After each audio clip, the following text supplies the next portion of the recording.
From the News Channel 5 Network and AARP, this is AARP Connected. It's a great day to be connected. Hi, I'm Mia McNeil, your host, and welcome to AARP Connected, a show created to share, inspire, address important issues, and empower you to choose how you live as you age. As we do on each episode of AARP Connected, we will explore a topic that impacts all Tennesseans and especially older adults. Today, we'll discuss an issue that never seems to go away: elder abuse. In just a few minutes, we'll have a special guest joining us, an expert who will share the who, what, when, and how about aging in Tennessee and avoiding elder fraud. But before we get into that conversation, we like to kick things off with a segment we call Things You Need to Know.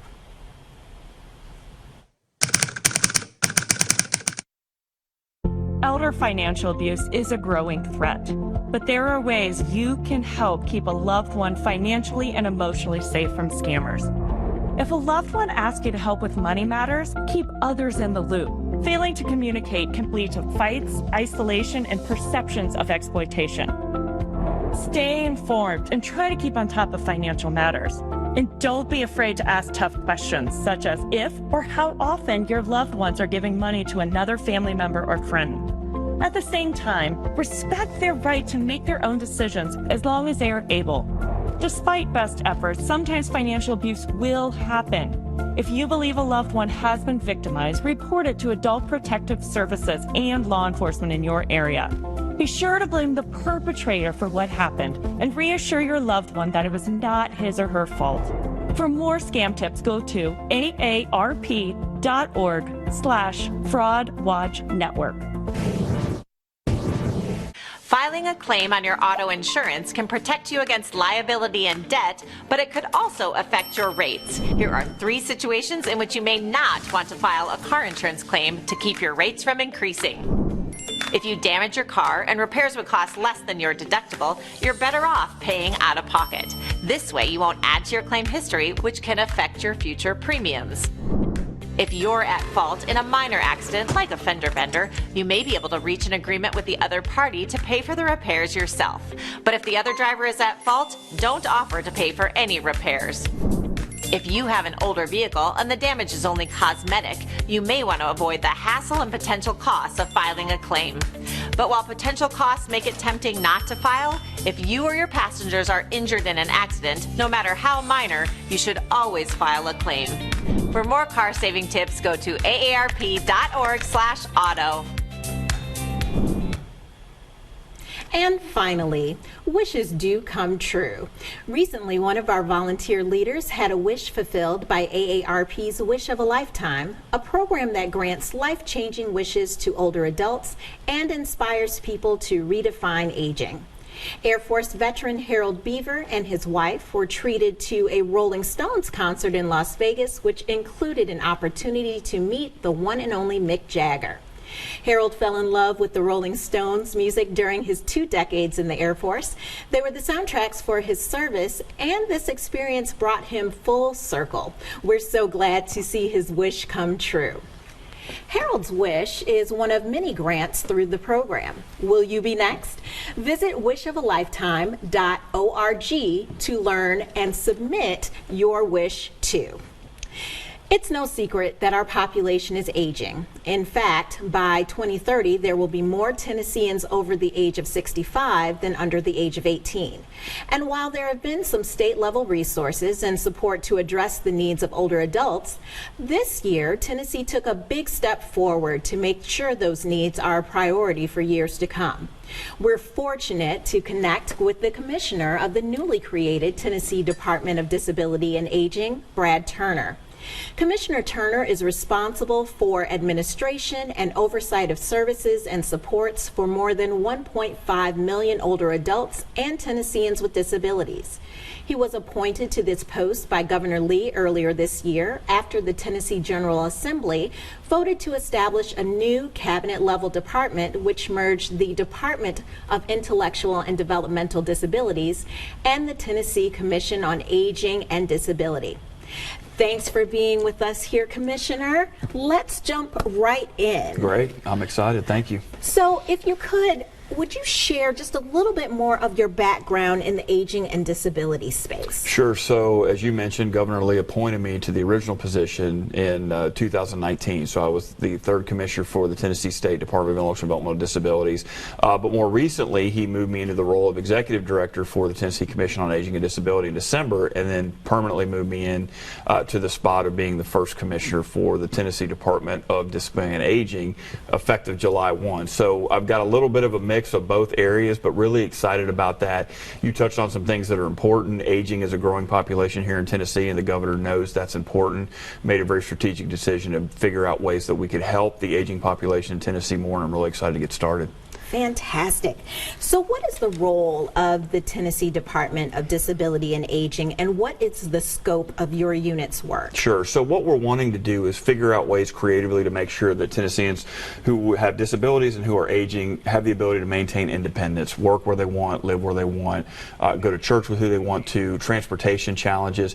But the important thing, I think, in this conversation is the scope of what we're trying to do. And so there's been significant investment in this space. What we're wanting to make sure that we do is work with all 95 counties, obviously work with the AARP to make sure that we're hearing the needs of the individuals that we're responsible with supporting, trying to make sure that we deliver resources a little bit more effectively than we have historically, but it's making sure that we understand actually what the needs are. And I have shared before that sometimes you hear things with the intent to respond instead of hearing things with the intent to understand. What our department's going to do is hear things to make sure that we understand them, and then build out a strategic program to make sure that we meet the needs of Tennesseans who are aging. Wonderful. So give us just an idea of what changes people should expect from this new department. Well, we're going to be really intentional with how we reach out to people, both in communication but also with programmatic information. So one of the things that we've started to do is have conversations about how can we get to people quicker. So we want to make sure that we work very closely with nonprofit groups. We want to make sure we work very closely with local elected officials in their community who actually understand what the needs are, and be really intentional about how we do that outreach. So we've started kind of a statewide barnstorming tour where I'm going to meet with different elected officials. We're going to meet with different senior organizations and agencies, advocacy groups, making sure that we actually hear what the needs are in the state of Tennessee. So we're going to be really focused on that, and you're going to be seeing us in your neighborhood really soon. Fantastic. So this is a great start to our conversation. We need to take a short break, but don't go away. When we return, we'll hear more about the Department of Disability and Aging, including how they can help you identify and prevent elder abuse. Come right back.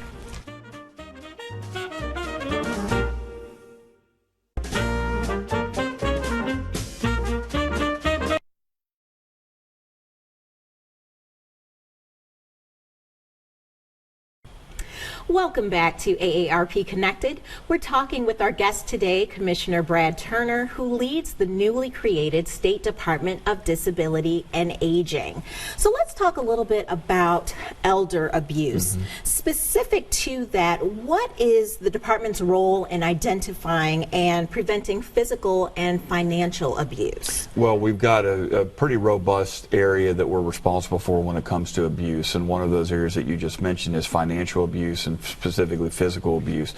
What we're trying to do is streamline that more effectively, Mia, where folks can get to us quicker if they're aware of abuse that's happening or if they're concerned about abuse happening. We've got a number of different teams that are responsible for those conversations and investigations into abuse. But those are things that we need to be aware of. One of the things that I would encourage people is if you think that something like that is happening, go ahead and report it to your local law enforcement or to the state's adult protective services. Then we can get involved and make sure that something like that is not happening and do a pretty robust investigation, make sure people are safe. Good information, and I'm glad that you mentioned that, because of course there are a number of elders or loved ones who deal with older Americans that actually go through this elder abuse situation. Give them an idea of what exactly they should do to report it. Yeah, we want them to report it quickly. So what happens is usually they become made aware of that. The first thing that they can do is usually reach out to their local law enforcement agencies. They have access to services, they have access to reporting. reporting data that we actually need at the state. But then again, you can reach out to the Adult Protective Services and you can file a report that will create an investigation and the start of that conversation around what might actually be happening. Not everything that gets reported is actually abuse. Sometimes people report something that they're concerned about, but we would encourage people to always err on the side of caution by reaching out to your local law enforcement or reaching out to the state APS group to make sure that these things are being reported so we have better information to move forward on how to serve people. Are there any elder abuse scenarios that you've seen often in your role in this department thus far? Yeah, I mean, one of the things that we run into a lot now is the financial exploitation of older Tennesseans, and we're working very closely with the TBI. We're working very closely with the Department of Financial Institutions, the Department of Revenue, and other groups that care about what's happening to older Tennesseans when it comes to fraud and when it comes to elder abuse in the form of financial scams.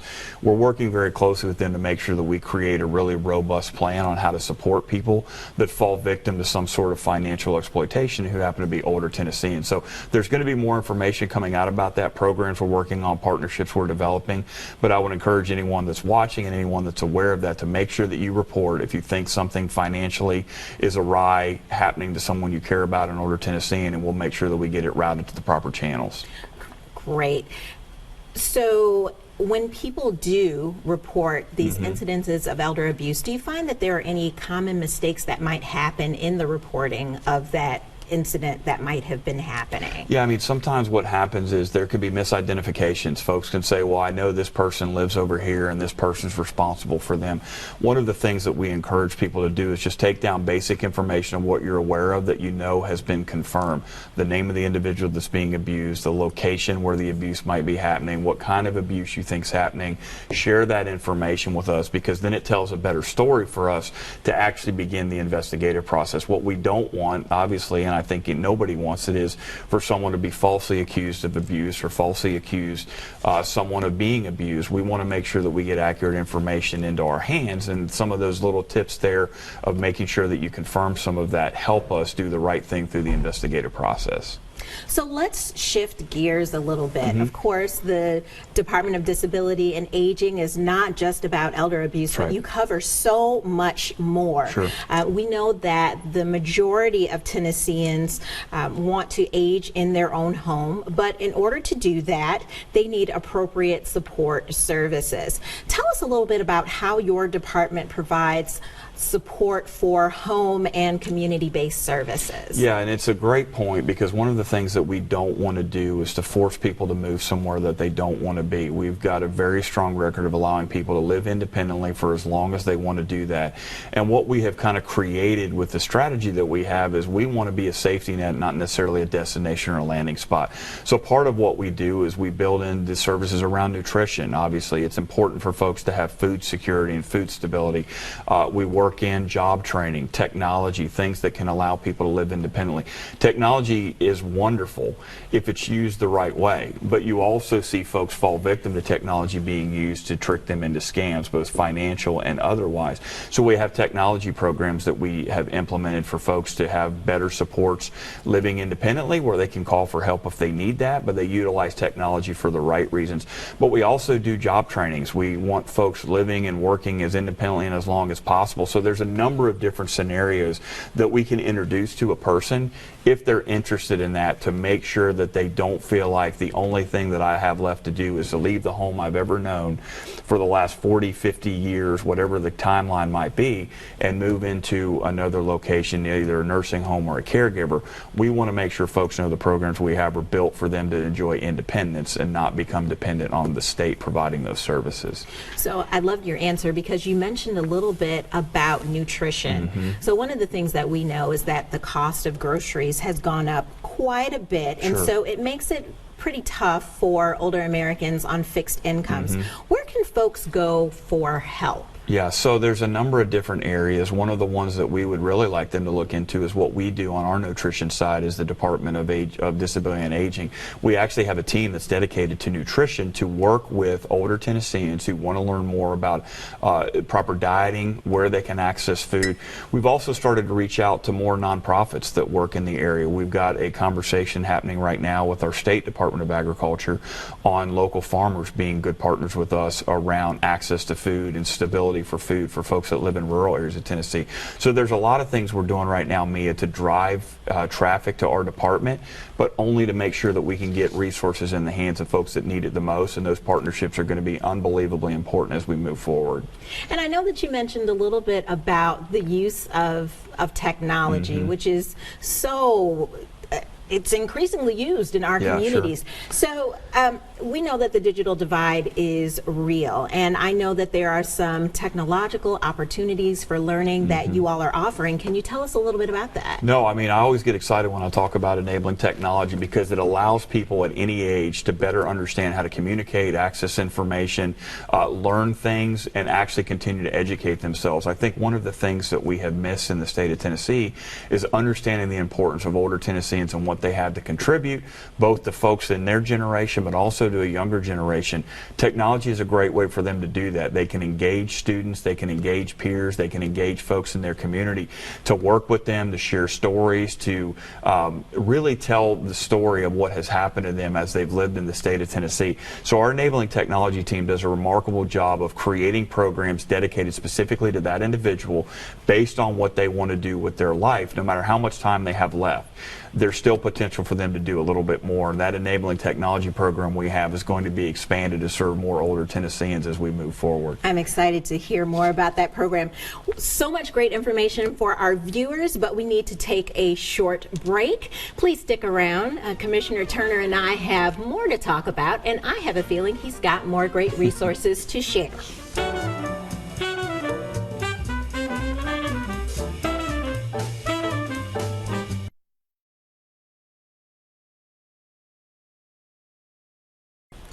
Welcome back to AARP Connected. We have a couple minutes left to talk with Brad Turner, the Commissioner of the new Tennessee Department of Disability and Aging. So we just finished talking a little bit about the technological things you have going on at the department. And of course, I know that you handle many other things, and we know that for a lot of older Americans, you know, we talk more about family caregiving. That becomes critically important to who we are as a society. Your department offers support to the nearly 1 million unpaid family caregivers. Can you talk to us a little bit more about that? Well, we're probably way past the crisis point when it comes to that, and even in my own story, I have a daughter with intellectual developmental disability, so I'm a caregiver too, and so I'm empathetic to the challenges that we're running into. So one of the things that we've started to do is have more conversations at a local level about what is the impact right now on caregivers in your area. We're seeing more older Tennesseans than ever before having to raise grandchildren now, so there's a cycle that they have now had to repeat that has created impact on them. You're seeing more children being responsible for supporting and caring for their parents, and many of those positions are unpaid. So we're actively looking at how do we better make a dent in the impact that caregivers are having, specifically family caregivers, on loved ones, and the impact that that's having on the state of Tennessee. So we have several folks in our department who are responsible for looking at that, coming up with really creative strategies to try to figure out how to address that, because it's going to take all of us.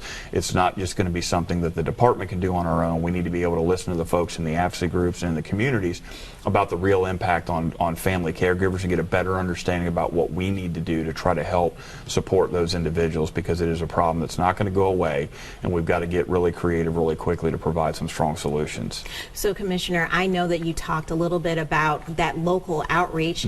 My understanding is that you're going to do a bit of a tour around Tennessee. Tell us a little bit more about that. Yeah, we're really excited to get out. One of the things that we have learned over the last several years is there's nothing like being in front of the folks that are being impacted the most by what you're doing, but also by what you're not doing. So actually hearing from families, hearing from persons supported about what can we do better at a state level to make sure we meet your needs. So we're starting to schedule trips to rural Tennessee. We're starting to do trips to some of the cities. We want to make sure that we actually get out there and talk to people about what's happening, because what we don't want to be is a department that is reactive instead of proactive. So we need to hear about things before they actually happen, so we can be really proactive and creative in solutions. So hopefully we'll be coming to a community near you, but I promise you we'll be out there and you'll be seeing us. Commissioner, I've so enjoyed talking to you. Thank you so much for coming today and just sharing with us some of the incredible resources that you have to offer at the Department of Disability and Aging. I hope folks have been taking notes. If they haven't, just watch the show over and over again. It's been a pleasure having you on the show. And if you'd like to connect with AARP, we've got some fun community events coming up. We've got several events coming up in August. On the 13th, we have a special webinar to help support grandparents raising grandchildren. We also have an in-person event in Clarksville to discuss caregiving and the 2024 election. A couple days later, on August 15th, we have our first Music for Seniors session where you can learn to play an instrument. And at the end of the month, we've got a pickleball clinic in Jackson. Get your pickleball paddles ready. All these events are free, and you don't have to be a member of AARP to participate. Find out more at aarp.org/TN. Stay in the know on all the latest AARP is doing in Tennessee. Connect with us on any of these popular social media sites. And if you enjoy podcasts, we will have a podcast version of each episode available wherever you download your favorite podcast content. Just hit subscribe and get notifications when new episodes are available. Well, that's all the time we have today. I hope you found our discussion informative and valuable. I'm Mia McNeil, and thanks for being connected.